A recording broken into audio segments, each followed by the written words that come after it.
Bienvenue à vous sur l'assaut Énergie Divine. Je suis ravie de vous retrouver en cette radieuse journée.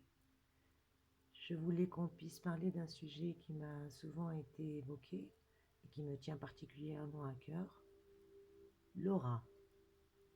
Mhm. Pour beaucoup d'entre nous, cela peut parler, comme beaucoup d'entre nous, cela reste encore très abstrait pour eux. Ce que révèle notre aura, miroir de notre être intérieur, de nos émotions, mais aussi de notre évolution spirituelle, l'aura peut fournir de précieuses informations à qui sait l'apercevoir et l'interpréter.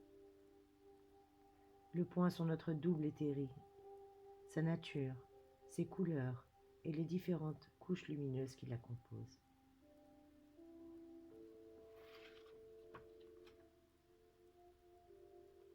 La plupart d'entre nous ne voyons pas ces choses-là. Et pour les personnes qui, spirituellement, ont atteint un certain degré, c'est des choses très palpables et concrètes pour elles. Dans de nombreux cultes, religions ou courants spirituels, le nimbe ou l'auréole indique la sainteté, la sacralité, la lumière divine, ou mieux encore, l'expansion hors du corps du centre d'énergie spirituelle. En Inde, l'école du Tantra représente l'âme de l'homme par un halo d'énergie d'un bleu clair lumineux. La plupart des yogis témoignent l'avoir visualisé lors du Nirvikalpa Samadhi, état de méditation profonde.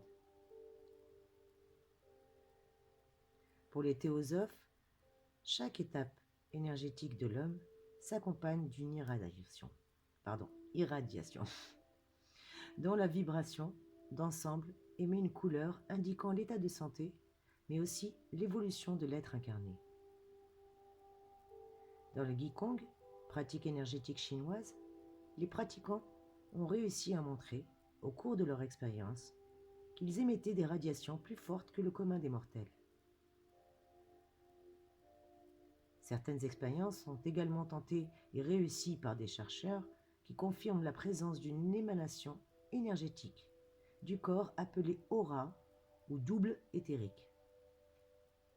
C'est ainsi qu'en 1908, le docteur Walter Kilner, chef du service d'électrothérapie de l'hôpital Saint-Thomas à Londres, a pu observer l'aura de ses patients au moyen d'écrans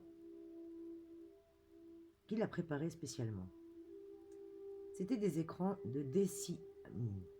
Le filtre qu'il avait utilisé permettait de rendre l'œil humain plus sensible à des vibrations habituellement imperceptibles.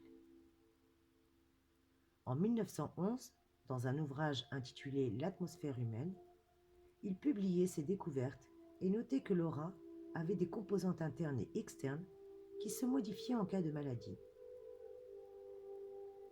Plus récemment, c'est le docteur Pierre Kos, bioénergéticien à New York, qui a pu, sans l'aide d'écran, observer des auras et faire les mêmes constats que le docteur Kilner. D'après ce qu'elle décrivait, les altérations, les affectants, étaient bien en relation directe avec les maladies des patients. Alors, est-ce que l'aura est une carte d'identité infalsifiable?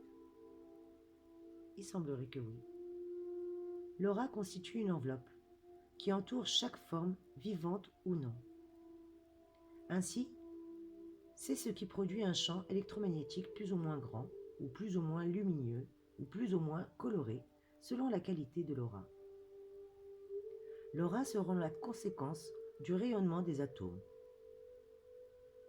dont les objets et les êtres vivants sont tout simplement faits. Chez les sujets en état de méditation profonde, l'aura est centrée généralement autour de la tête. De par son rayonnement, l'aura distingue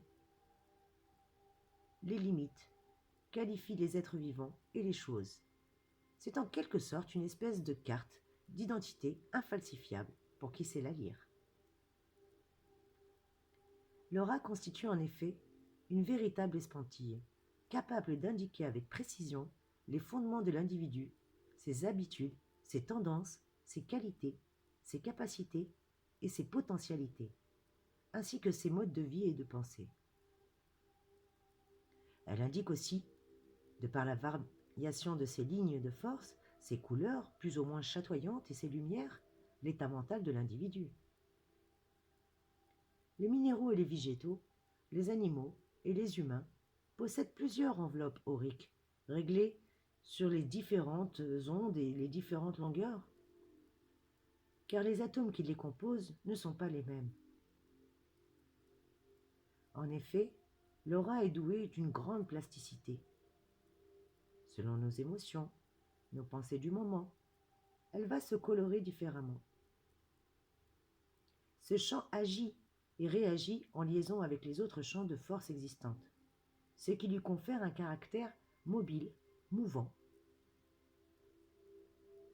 Compte tenu de ces variations, de la circulation des énergies, il est impossible d'établir de façon définitive un bilan de l'aura. Est-ce donc un puissant champ d'activité? Oui. L'aura est à la fois émettrice et réceptrice. Elle reçoit différentes ondes environnantes qui vont influer sur elle et en même temps, elle émet à son tour des vibrations qui interviendront sur d'autres auras. Ainsi, des hommes parvenus à un certain niveau d'évolution se dégagent d'eux une luminosité et un rayonnement puissant qui influencent les êtres et les choses, pénétrant dans leur champ d'action.